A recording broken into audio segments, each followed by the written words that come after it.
ani gaagara murachuus bariira ani gaagara murachuus bariira ani gaagara murachuus bariira ani gaagara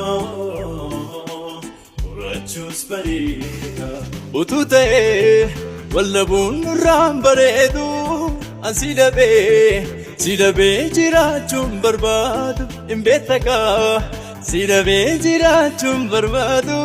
si malee jiraachuun barbaadu